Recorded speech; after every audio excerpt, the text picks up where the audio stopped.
한국의 강력한 무기가 공개되었습니다. 한 하버드 교수에 의해 연구 보고서를 공유하는 자리에서였는데요. 세계 각국의 혼란한 상황 속에서도 위기 대처 능력의 빛을 발하는 한국인의 힘에 대해서 설명을 이어갔습니다. 전 국민이 하나 되는 힘이 바로 그것인데요.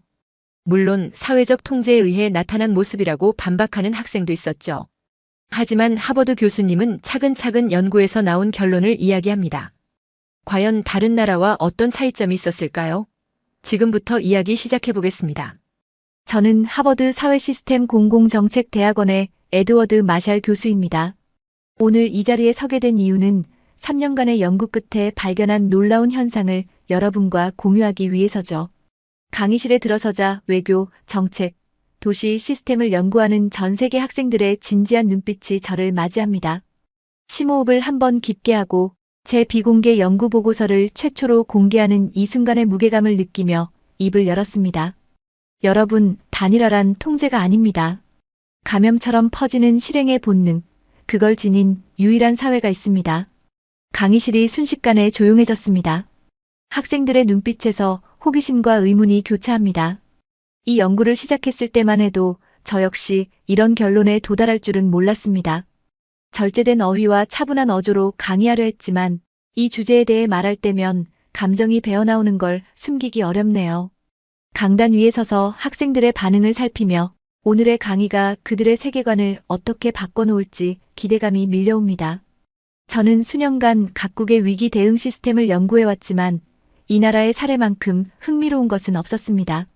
전 세계 어디에서도 볼 수 없는 독특한 사회적 현상, 그것을 오늘 처음으로 학생들과 공유하게 된 것입니다. 프로젝터를 켜고 첫 슬라이드를 준비하며 이 강의가 국제사회에 던질 파장을 가늠해봅니다. 프로젝터 화면에 각국의 혼란 상황을 담은 영상이 펼쳐집니다.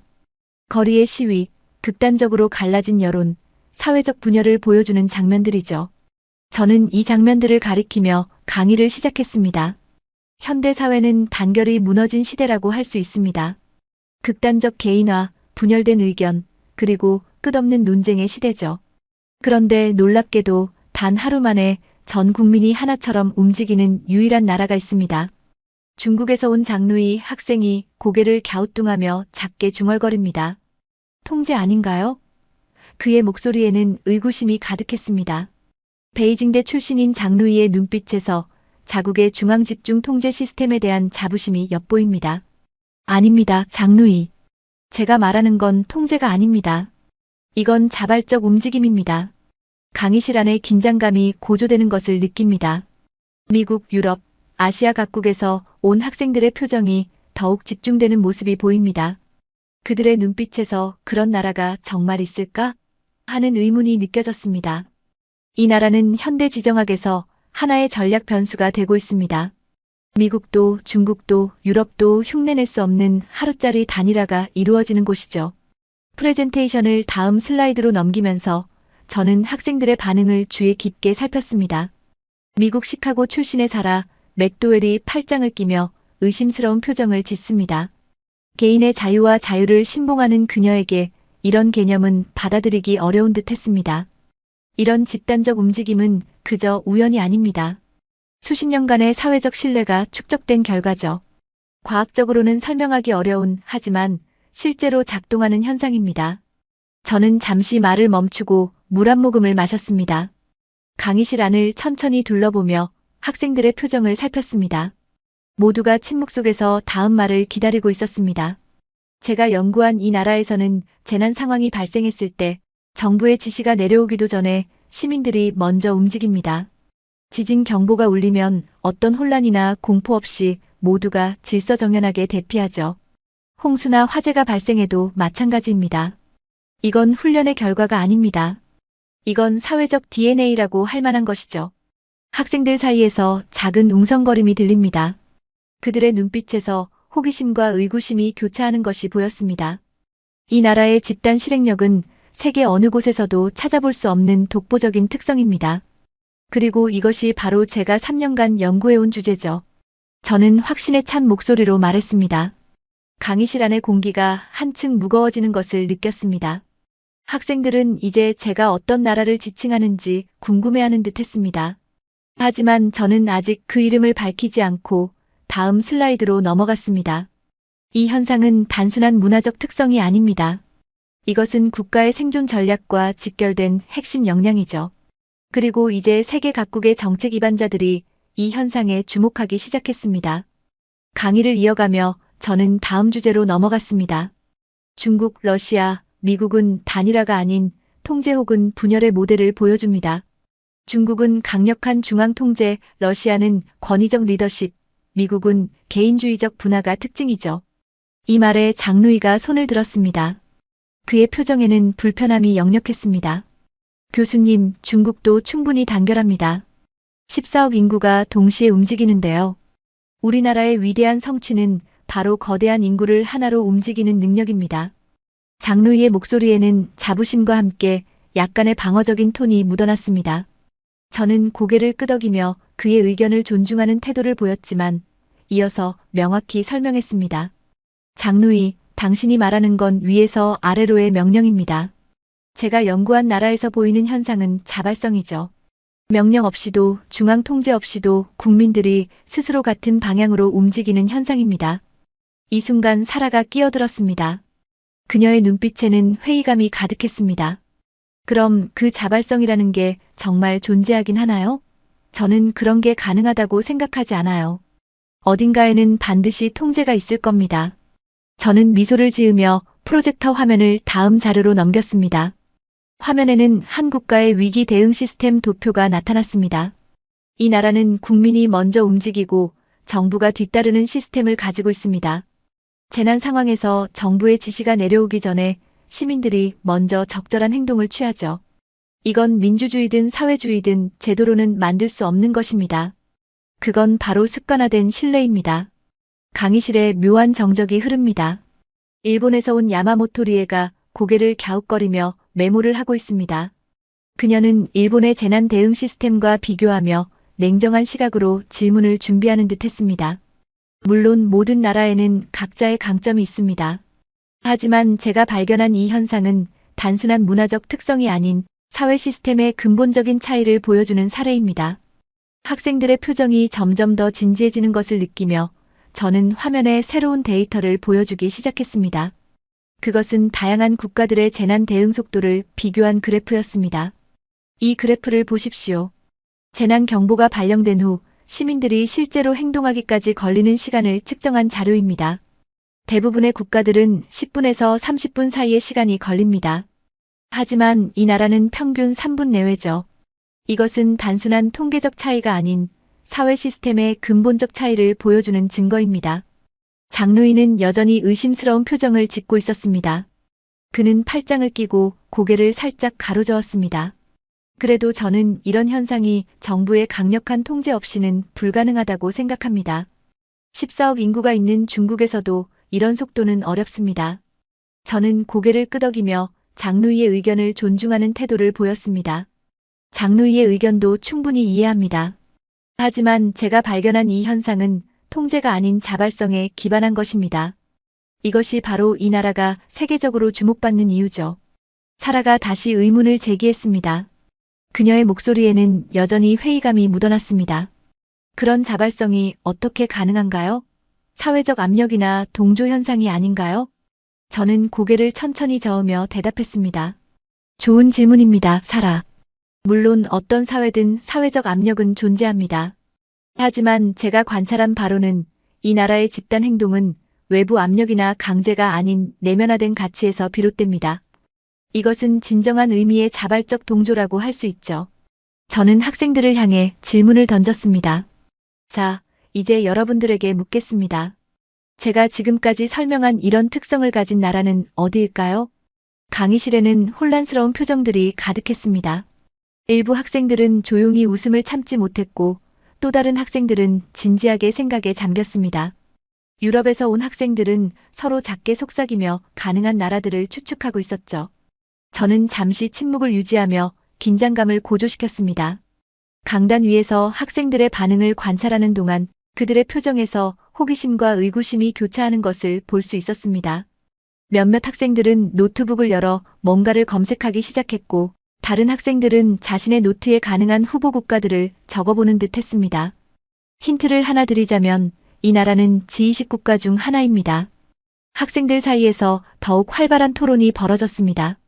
몇몇은 일본을 추측했고 또 다른 학생들은 독일이나 스위스와 같은 유럽 국가들을 언급했습니다.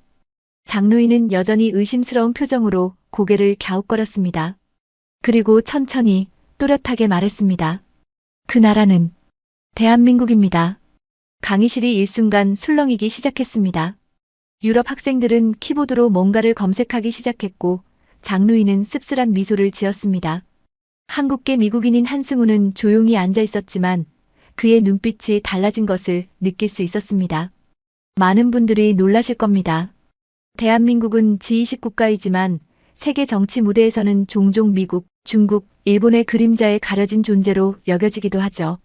하지만 제가 연구한 바에 따르면 이 나라는 세계에서 가장 독보적인 집단 실행 능력을 갖추고 있습니다. 프로젝터 화면에 한국의 도시 이미지들이 나타났습니다. 서울의 야경, 분주한 거리, 정돈된 지하철, 첨단 기술이 접목된 생활상이 차례로 보여집니다. 저는 학생들의 반응을 살피며 계속 설명을 이어갔습니다. 대한민국은 불과 60년 만에 전쟁의 폐허에서 세계 10위권의 경제 강국으로 성장했습니다. 이것은 단순한 경제적 성취가 아닌 국민들의 놀라운 집단 실행력을 보여주는 증거죠. 장로이가 손을 들었습니다. 그의 목소리에는 의문이 가득했습니다. 교수님, 한국의 성공은 미국의 지원과 정부 주도의 산업화 정책 덕분이 아닌가요? 그건 집단 실행력과는 다른 문제 아닌가요? 저는 고개를 천천히 가로저었습니다. 물론 외부 요인도 있었습니다. 하지만 같은 조건에서도 그런 성장을 이루지 못한 나라들이 많아요. 대한민국이 특별한 이유는 위기 상황에서 보여주는 놀라운 단결력과 실행력입니다. 저는 화면을 전환하여 한국 현대사의 주요 위기 순간들을 보여주기 시작했습니다. 6.25 전쟁, 4.19 혁명, 88 올림픽, IMF 외환위기, 세월호 참사 등의 이미지가 차례로 등장했습니다. 이 모든 순간들에서 한국인들은 놀라운 집단적 대응 능력을 보여주었습니다. 특히 IMF 위기 때의 금 모으기 운동은 세계적으로도 유례가 없는 국민적 동참 사례였죠. 학생들은 이제 호기심 어린 눈빛으로 다음 슬라이드를 기다리고 있었습니다. 강의실의 분위기가 한층 집중되어 가는 것을 느끼며 저는 제 연구의 핵심으로 들어갈 준비를 했습니다. 제가 직접 목격한 것들을 여러분께 보여드리겠습니다. 저는 노트북에서 특별한 영상 파일을 열었습니다. 그것은 제가 서울 출장 중에 직접 촬영한 지진 경보 당시의 모습이었습니다. 이 영상은 제가 작년 서울 방문 중에 촬영한 것입니다. 갑자기 모든 사람의 휴대폰에서 동시에 재난 문자 경보음이 울렸죠. 화면에는 카페, 지하철, 거리에서 동시에 휴대폰 알림음이 울리고 사람들이 말없이 질서정연하게 대피하는 모습이 담겨 있었습니다. 어떤 공포나 혼란도 없이 마치 미리 연습한 듯 조용히 안전한 장소로 이동하는 시민들의 모습이 펼쳐졌습니다. 보시다시피 어떤 구두짓이나 안내방송도 없었습니다. 그런데도 모든 사람들이 마치 하나의 유기체처럼 움직였죠. 장루이가 다시 손을 들었습니다. 그의 얼굴에는 여전히 의심이 가득했습니다. 교수님, 그건 단지 잘 훈련된 거 아닐까요? 우리나라에서도 지진 대피 훈련을 정기적으로 합니다. 저는 고개를 저으며 미소 지었습니다. 훈련으론 불가능합니다, 장루이. 이건 기억입니다. 사회적 기억이죠. 대한민국은 역사적으로 수많은 위기를 겪으며 이런 집단적 대응 능력을 발전시켜왔습니다. 화면에는 계속해서 서울 시민들의 질서 있는 모습이 이어졌습니다. 카페에서 음료를 마시던 사람들이 자리에서 일어나 벽 쪽으로 이동하고 길을 걷던 사람들이 건물에서 떨어져 안전한 곳으로 모이는 장면들입니다. 한국인은 말하지 않고 움직입니다. 이것이 제가 발견한 가장 놀라운 특징 중 하나죠. 재난 상황에서 소통을 위해 말이 필요 없습니다. 모두가 무엇을 해야 할지 알고 있기 때문이죠. 저는 화면을 일시 정지시키고 특정 장면을 가리켰습니다. 그것은 지하철 플랫폼에서 사람들이 기둥 주변으로 모이는 장면이었습니다. 이 장면을 주목해보세요. 지하철역에서 지진 경보가 울렸을 때 사람들은 즉시 기둥 주변으로 모입니다. 이건 가장 안전한 위치죠. 어떤 지시나 안내도 없었는데도 모든 사람들이 정확히 같은 행동을 취했습니다. 사라가 팔짱을 풀며 몸을 앞으로 기울였습니다. 그녀의 표정이 조금씩 변하고 있었습니다. 그런데 교수님, 이런 행동 방식이 개인의 자유나 자율성을 제한하는 건 아닌가요? 저는 그런 침묵 속 질서가 오히려 불편하게 느껴질 것 같은데요. 저는 잠시 생각에 잠겼다가 대답했습니다. 좋은 질문입니다, 사라. 서구적 관점에서는 그렇게 보일 수도 있겠네요. 하지만 제가 관찰한 바로는 한국인들은 이런 집단적 행동 속에서도 개인의 정체성을 잃지 않습니다. 이건 강제된 동조가 아닌 공동체의 안전과 효율을 위한 자발적 선택입니다. 영상을 계속 보여주며 저는 서울 시내의 다른 장면들을 설명했습니다. 백화점에서 사람들이 질서 있게 대피하는 모습, 학교에서 아이들이 책상 아래로 들어가는 장면, 사무실에서 직원들이 신속하게 대응하는 모습 등이 이어서 등장했습니다.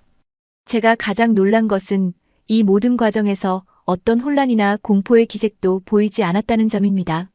마치 일상적인 일처럼 모두가 차분하게 대응했죠. 이것은 단순한 훈련의 결과가 아닙니다. 이것은 사회 깊숙이 내재된 집단적 지혜와 기억의 결과입니다. 화면이 전환되면서 수능날 한국의 모습이 나타났습니다. 공항에서 비행기 소리가 줄어들고 공사장이 멈추고 시민들이 말소리까지 낮추는 장면이 이어졌습니다. 이것은 대한민국의 대학 수학 능력 시험, 줄여서 수능이라 부르는 날의 모습입니다. 여러분, 주목해서 보세요. 비행기가 이륙을 미루고 있습니다. 공사장이 작업을 중단했죠. 심지어 사람들은 시험장 근처에서 말소리까지 낮추고 있습니다. 학생들의 표정이 놀라움으로 가득 찼습니다. 야마모토 리에가 손을 들었습니다. 일본에서도 센터 시험이라는 큰 시험이 있지만 이 정도로 국가 전체가 반응하지는 않아요. 정말 놀랍네요. 장루이도 끼어들었습니다. 우리도 가오카오 때 도로 통제가 있어요. 시험장 주변은 조용하게 해야 하죠. 저는 고개를 끄덕이며 설명을 이어갔습니다. 장루이가 말한 것은 제도적 통제입니다. 중국의 가오카오도 물론 중요한 시험이지만 한국의 수능과는 사회적 반응의 차원이 다릅니다. 한국에서는 시민들이 스스로 조용해집니다. 정부나 경찰의 지시가 없어도 택시 기사들은 경적을 삼가고 일반 시민들도 시험장 근처에서는 발소리를 죽입니다. 영상은 계속 이어졌고 수능 당일 오전 한국의 도로와 거리, 공공장소의 모습이 차례로 보여졌습니다. 인천국제공항의 항공기 이착륙 시간이 조정된 장면, 주요 도로의 공사가 중단된 모습, 심지어 군사훈련까지 조정된 상황이 담긴 자료들이 차례로 등장했습니다. 이것은 수험생들의 집중력을 방해하지 않기 위한 전국적인 배려입니다. 하지만 더 놀라운 것은 이 모든 것이 법적 강제나 규제 없이도 자발적으로 이루어진다는 점입니다. 저는 화면에 특별한 통계 자료를 보여주었습니다.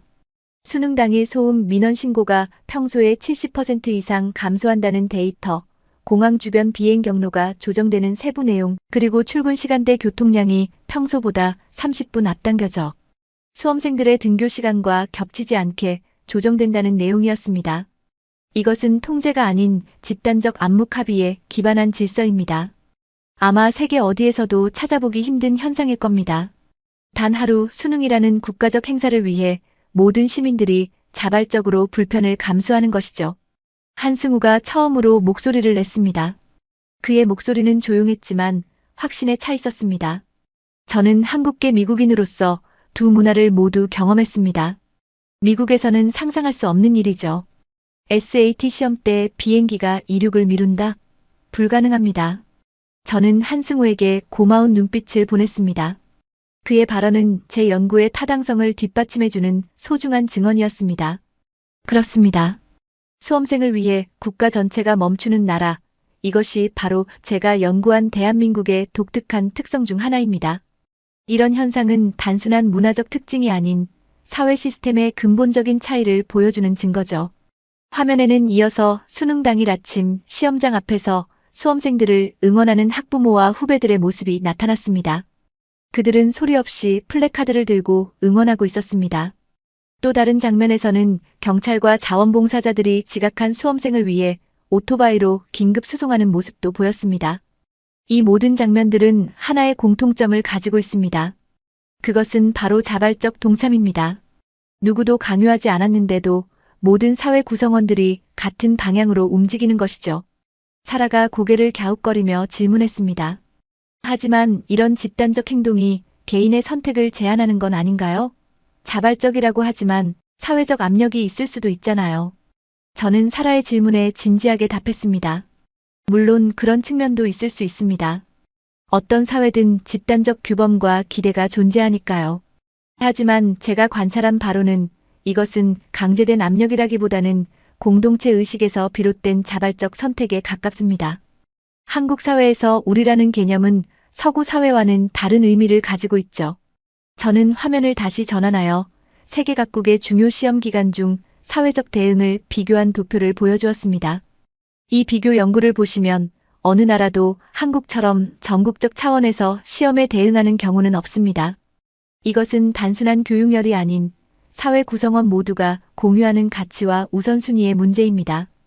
야마모토 리에가 손을 들었습니다. 일본에서도 교육은 중요하지만 이 정도로 사회 전체가 반응하지는 않아요. 한국만의 특별한 이유가 있나요? 저는 고개를 끄덕이며 답했습니다. 아주 좋은 질문입니다. 이것은 한국 사회의 역사적 경험과 밀접한 관련이 있습니다. 전쟁 이후 극빈했던 한국 사회에서 교육은 유일한 사회적 이동 수단이었죠. 그 기억이 지금까지 이어져 내려온 것입니다. 다음 챕터에서 더 자세히 설명하겠습니다. 강의가 더욱 깊이 있게 진행되면서 한 학생이 손을 들고 질문했습니다. 교수님, 이건 교육이 만든 결과인가요? 한국의 학교 시스템이 이런 집단 행동을 가르치는 건가요? 아닙니다. 이건 교육 시스템의 결과가 아닙니다. 이건 역사에서 축적된 생존 방식입니다. 저는 프로젝터에 새로운 영상들을 보여주기 시작했습니다.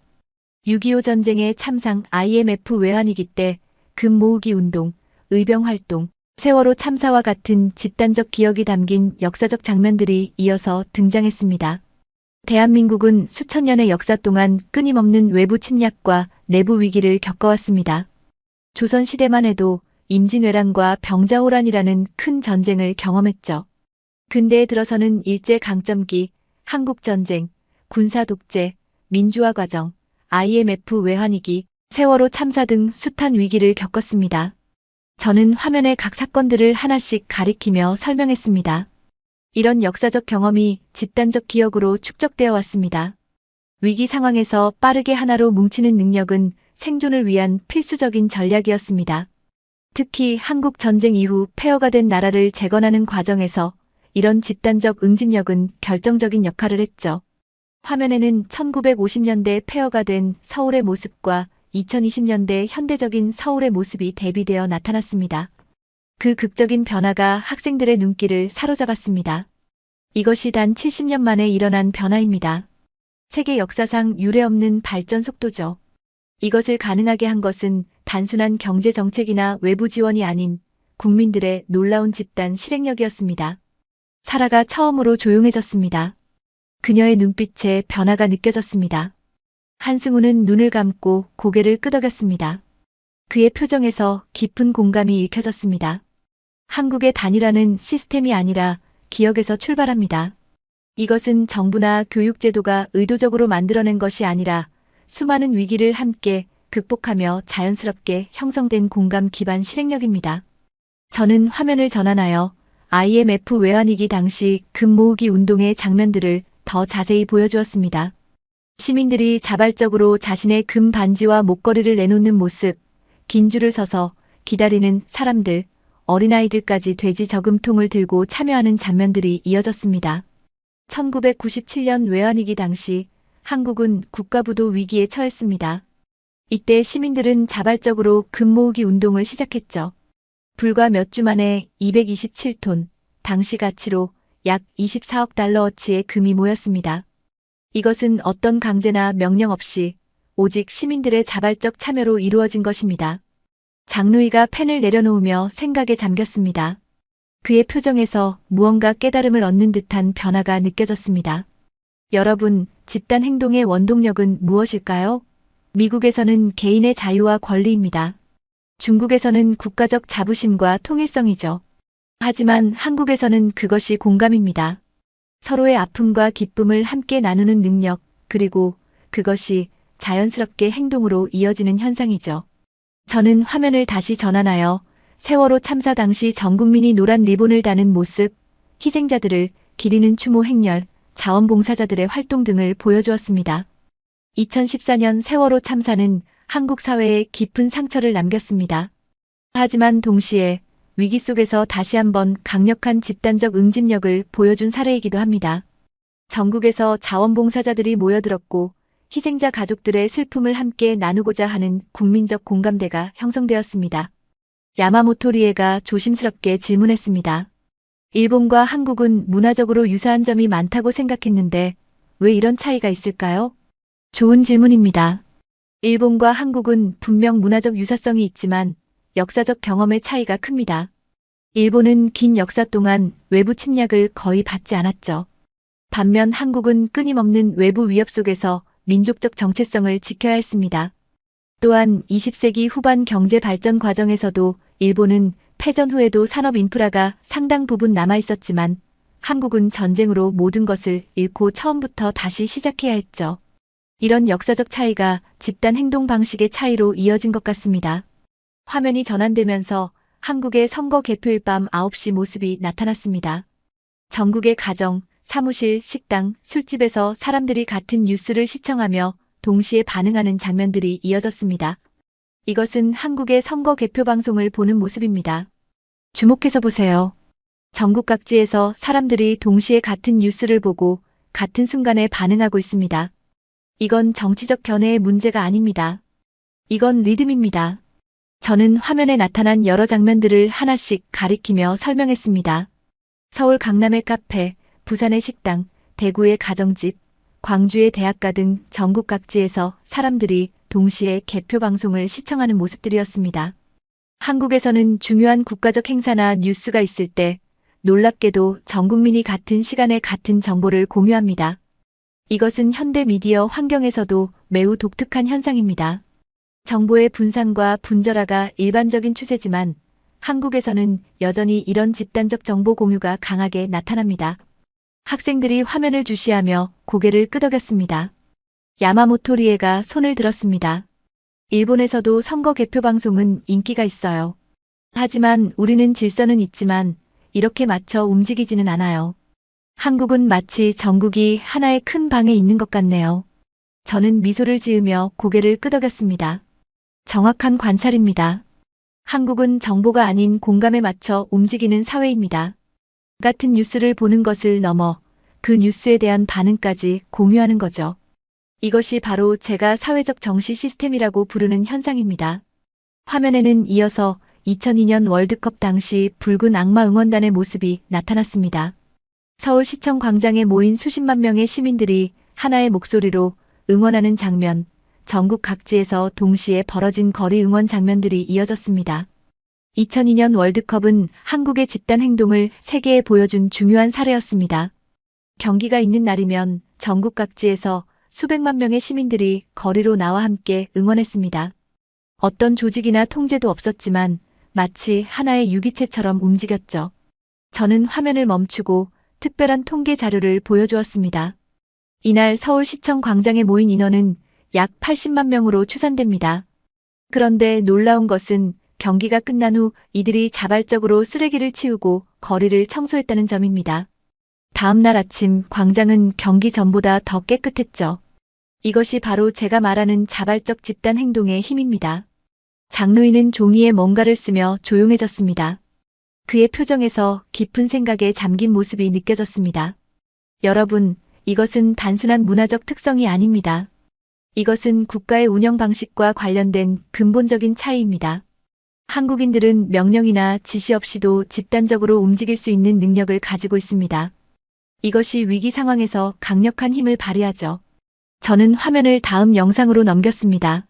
한국의 코로나19 대응 모습, 마스크를 자발적으로 착용한 시민들, 사회적 거리두기를 실천하는 장면들이 차례로 등장했습니다. 코로나19 초기 세계 많은 나라들이 마스크 착용과 거리두기를 강제하기 위해 법적 조치를 취해야 했습니다. 하지만 한국에서는 시민들이 정부의 지시 이전에 이미 스스로 행동하기 시작했죠. 이것이 바로 제가 말하는 하나 되는 리듬입니다. 저는 세계 각국의 코로나19 대응 방식을 비교한 도표를 보여주었습니다. 마스크 착용률, 사회적 거리두기 준수율, 자가격리 이행률 등에서 한국이 다른 나라들보다 높은 수치를 보여주고 있었습니다. 이 데이터가 보여주듯 한국은 강제적 조치 없이도 높은 사회적 준수율을 보였습니다. 이것이 바로 한국이 초기 코로나19 대응에 성공할 수 있었던 핵심 요인 중 하나였죠. 강의의 마지막 부분으로 저는 화면에 미 국방부와 나토 보고서의 일부를 공개했습니다. 이것은 미국 국방부와 나토에서 발행한 보고서의 일부입니다. 주목할 부분은 바로 이 문장입니다. 한국은 비군사 상황에서 자동 정렬되는 유일한 국가라고 기록되어 있습니다. 학생들의 눈빛이 더욱 집중되었습니다. 특히 장루이의 표정이 달라졌습니다. 그는 이제 의심이 아닌 깊은 관심을 보이고 있었습니다. 현대 전쟁은 더 이상 전통적인 무기 체계만으로 승패가 결정되지 않습니다. 사이버 보안, 정보전, 그리고 무엇보다 사회의 복원력이 중요한 시대가 되었죠. 이런 맥락에서 한국의 집단 실행력은 새로운 형태의 국가 안보 자산으로 인식되기 시작했습니다. 저는 화면을 전환하여 재난 대응, 테러 위협, 사이버 공격 등 다양한 위기 상황에서의 사회적 대응 능력을 비교한 도표를 보여주었습니다. 이 연구 결과에 따르면 한국은 위기 상황에서의 회복 탄력성 리질리언스의 가장 높은 국가 중 하나로 평가됩니다. 특히 주목할 점은 정부의 대응보다 시민사회의 자발적 대응이 더 빠르고 효율적이라는 점입니다. 저는 다음 슬라이드로 넘어가 한국의 빠른 디지털 전환 과정을 보여주는 자료들을 제시했습니다. 초고속 인터넷 보급률, 모바일 결제 사용률, 전자정부 서비스 활용도 등에서 한국이 세계 최상위를 차지하고 있음을 보여주는 통계였습니다. 한국의 또 다른 강점은 새로운 시스템에 대한 빠른 적응력입니다. 디지털 전환이 대표적인 사례죠. 한국 사회는 새로운 기술이나 시스템이 도입되면 놀라울 정도로 빠르게 전국적으로 확산됩니다. 이건 역시 집단적 정보 공유와 실행력의 결과입니다. 미국에서 온 한 학생이 손을 들었습니다. 그런데 교수님, 이런 집단적 행동이 혁신이나 창의성을 저해하지는 않나요? 획일화된 사회처럼 들리는데요. 저는 고개를 저으며 답했습니다. 매우 좋은 질문입니다. 흥미롭게도 한국은 집단적 행동 능력과 함께 높은 혁신 역량도 갖추고 있습니다. 삼성, 현대, LG와 같은 글로벌 기업들이 이를 증명하죠. 제 연구에 따르면 한국의 집단 행동은 획일화가 아닌 조율된 다양성에 가깝습니다. 개인의 창의성을 억압하기보다는 그것을 효율적으로 조직화하는 능력이라고 볼 수 있습니다. 장루이가 손을 들며 질문했습니다. 그의 목소리에는 의문과 존중이 동시에 담겨 있었습니다. 교수님, 이건 전략입니까? 문화입니까? 저는 잠시 생각에 잠겼다가 확신에 찬 목소리로 대답했습니다. 이건 무기입니다, 장루이. 신뢰 기반 실행력이라는 새로운 형태의 무기죠. 현대 전쟁은 더 이상 탱크와 미사일만으로 승리하지 않습니다. 사회의 응집력, 보궐력, 그리고 위기 대응 능력이 중요한 전략적 자산이 되었습니다. 저는 마지막 슬라이드를 보여주었습니다. 그것은 미국 국방부의 또 다른 보고서 일부였습니다. 이 보고서에 따르면 미래의 국가 안보는 군사력보다 사회적 응집력에 더 크게 의존할 것으로 예측됩니다. 이런 맥락에서 한국의 사례는 많은 나라들에게 중요한 연구 대상이 되고 있습니다. 강의실 안에 깊은 침묵이 흘렀습니다. 학생들은 각자의 생각에 잠겨 있는 듯 했습니다. 한승우의 눈빛에는 자부심이 깃들어 있었고 사라는 이제 더 이상 팔짱을 끼지 않았습니다. 여러분, 오늘 제가 공유한 연구 결과가 여러분의 시각을 넓히는데 도움이 되었기를 바랍니다. 한국의 사례는 우리에게 국가의 힘이란 무엇인지, 사회의 응집력은 어떻게 형성되는지에 대한 새로운 관점을 제시합니다. 장루이가 마지막으로 손을 들었습니다. 그의 표정은 이제 완전히 달라져 있었습니다. 교수님, 한국 한번 가보고 싶습니다. 좋은 생각입니다, 장루이. 직접 경험해보는 것이 가장 좋은 공부가 될 겁니다. 한국의 집단 실행력은 논문이나 강의로 완전히 이해하기 어려운 살아있는 사회적 현상이니까요. 강의를 마무리하며 저는 마지막 슬라이드를 보여주었습니다. 그곳에는 간단한 문장이 적혀 있었습니다. 대한민국 하루 만에 하나가 되는 나라. 저는 깊은 숨을 들이마시고 마지막 말을 전했습니다. 여러분, 세계는 지금 분열과 갈등의 시대를 겪고 있습니다. 하지만 한 나라는 다른 길을 보여주고 있습니다. 당신은 그 나라를 통제된 사회라고 생각했을지 모릅니다. 하지만 진실은 그들은 누구보다 자발적으로 하나가 되는 방법을 알고 있었습니다. 대한민국. 하루 만에 하나가 되는 나라. 그리고 이것이 바로 이 나라의 진정한 힘의 원천입니다. 강의가 끝나고 학생들이 하나둘 자리에서 일어나기 시작했습니다.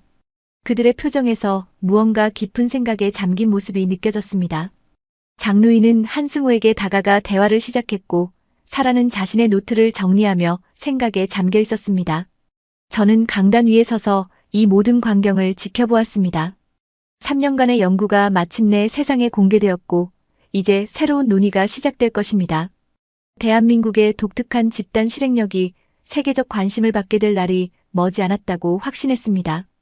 전 세계가 감탄하고 일부는 경계하기 시작한 한국의 집단 실행 능력. 그것은 단순한 문화적 특성이 아닌 역사와 경험이 빚어낸 생존의 지혜였습니다. 하루 만에 하나가 되는 나라, 대한민국의 이야기는 이제 막 시작되었습니다. 강의실을 나서며 저는 창밖으로 보이는 하버드 캠퍼스의 풍경을 바라보았습니다. 오늘의 강의가 어떤 파장을 일으킬지, 어떤 논쟁을 촉발할지 상상해봅니다. 하지만 한 가지는 확실했습니다. 제가 한국에서 목격한 것들은 단순한 사회적 현상을 넘어 인류가 함께 살아가는 새로운 방식의 가능성을 보여주는 것이었습니다. 강의실 밖에서 장루이가 저를 기다리고 있었습니다. 그의 표정은 처음과는 완전히 달라져 있었습니다. 교수님, 정말 흥미로운 강의였습니다. 솔직히 처음에는 의심했지만 지금은 좀 더 알고 싶습니다. 저는 미소를 지으며 그의 어깨를 가볍게 두드렸습니다. 장루이, 질문을 많이 해줘서 고마워요. 당신 같은 학생이 있어 제 연구가 더 깊어질 수 있었습니다. 한승우도 다가와 인사를 건넸습니다. 그의 눈빛에는 깊은 감정이 서려 있었습니다. 교수님, 오늘 강의를 듣고 제 정체성에 대해 다시 생각하게 되었습니다. 한국계 미국인으로서 제 안에 있는 그 집단적 기억을 이제야 이해할 수 있을 것 같습니다. 이런 학생들의 반응이 바로 제가 연구를 계속하는 이유입니다. 단순한 학문적 호기심을 넘어 서로 다른 문화와 사회 시스템을 이해하고 그 안에서 인류의 보편적 가치를 발견하는 것. 그것이 바로 제 연구의 궁극적 목표입니다. 하버드 캠퍼스를 걸어 나오며 저는 서울에서의 기억을 떠올렸습니다. 지진 경보가 울리던 그날 말없이 움직이던 시민들, 서로를 돕던 손길들, 그리고 그 모든 것을 가능하게 한 보이지 않는 신뢰의 끈. 그것이 바로 제가 세계에 알리고 싶은 한국의 모습이었습니다. 대한민국 하루 만에 하나가 되는 나라. 이 말이 단순한 학술적 발견을 넘어 분열된 세계를 위한 새로운 희망의 메시지가 되기를 바랍니다. 지금 이 순간에도 전 세계의 정책 입안자들과 연구자들이 한국의 사례를 주목하기 시작했습니다. 그리고 저는 확신합니다. 미래의 국가 경쟁력은 단순한 경제력이나 군사력이 아닌 한국이 보여준 것과 같은 신뢰 기반 실행력에 달려있을 것이라고 말입니다. 하버드 사회시스템 공공정책대학원의 에드워드 마샬 교수로서 저는 이 연구를 통해 세계가 한국에서 배울 수 있는 것들이 무궁무진하다는 사실을 알리고 싶습니다. 그리고 그 여정은 이제 막 시작되었습니다. 당신은 그 나라를 통제된 사회라고 생각했을지 모릅니다. 하지만 진실은 그들은 누구보다 자발적으로 하나가 되는 방법을 알고 있었습니다. 대한민국. 하루 만에 하나가 되는 나라. 오늘 영상 어떠셨나요? 저희가 왜 하루 만에 하나가 되는 나라인지, 그리고 그것이 얼마나 특별한 능력인지 보여주는 이야기였습니다. 에드워드 마샬 교수의 강의가 끝난 이후 하버드 캠퍼스는 한국의 집단 실행력에 대한 뜨거운 토론으로 가득 찼습니다. 장루이와 같은 학생들은 처음에는 의심했지만 결국 한국이라는 나라에 대한 깊은 관심을 품게 되었죠. 우리가 당연하게 여기는 일상의 모습들이 외국인의 눈에는 얼마나 특별하게 비치는지 느끼셨나요? 지진 경보에 조용히 대피하는 시민들, 수능날 소음을 줄이는 배려, IMF 때 금 모으기 운동에 자발적으로 참여한 국민들. 이 모든 것들이 우리가 자랑스러워해야 할 대한민국의 진짜 모습입니다. 우리의 집단 실행력은 어떤 강제나 통제에서 비롯된 것이 아니라 오랜 역사 속에서 위기를 함께 극복해온 신뢰와 공감에서 나온 것입니다. 명령 없이도 하나로 움직이는 한국인의 능력, 바로 이것이 세계가 주목하는 우리의 강점이 아닐까요? 한국의 자발적 단결력, 위기 대응 능력, 그리고 그 바탕에 깔린 상호 신뢰는 세계 어디에 내놓아도 부끄럽지 않은 우리의 자부심입니다. 하루 만에 하나가 될 수 있는 대한민국 국민으로 살아간다는 것 정말 자랑스럽지 않으신가요? 오늘의 사연은 여기까지입니다. 인생의 감동적인 이야기를 들려드리는 인생감동이었습니다. 다음에 더욱 감동적인 이야기로 찾아뵙겠습니다. 감사합니다.